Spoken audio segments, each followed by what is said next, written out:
I really asked myself the question, what's the fastest way to destroy a democracy? At least one person is dead and several are injured tonight after protests and counter-protests turned violent. The great divide in American politics shows no sign of closing. Many now questioning whether their information is truly safe on the social network. I think the fastest way to destroy a democracy is to poison the information. So the name of the documentary is America's Digital Divide, and it focuses on the aspect of social media in political polarization. So how social media influences it, whether that's the platform itself or the way that people use the platform.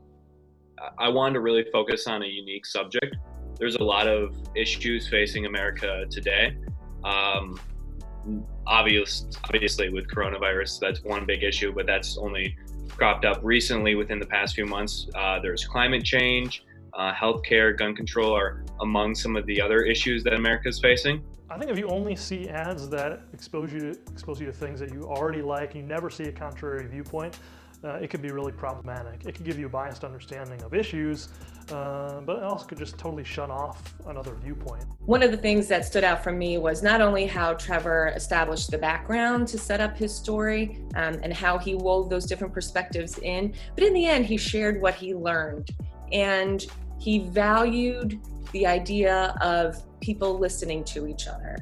I think the second thing is the social media environment is when we allow the loudest voices to be dominant in the debate, it leaves, there's no air for any sort of meaningful dialogue. Despite the ramifications of political polarization, one aspect remained clear throughout my research: the importance of respect, the ability to listen, and the willingness to challenge your own beliefs. I think it's always good to have as many opinions as possible. And so with the internet and kind of the digital media being available to everyone through social media, that's one good aspect, is you can get your opinions out there. I think as long as we can communicate effectively and we can respect each other's opinions, as long as we can do that, we'll be successful at addressing those problems like I mentioned before: healthcare, climate change, and gun control. A lot of them are like super frustrated by the lack of attention on issues that are important to them. And then when they think about it, they're like, maybe that's a reflection of the division that exists in the country, or maybe that leads us to a better outcome down the line. Maybe it slows us down a little bit. Having students become active in their communities, civically engaged, learning how to research, learning how to explore different sides of an issue and arrive at their own conclusion or whatever their own opinion is, and learning how they can make a difference.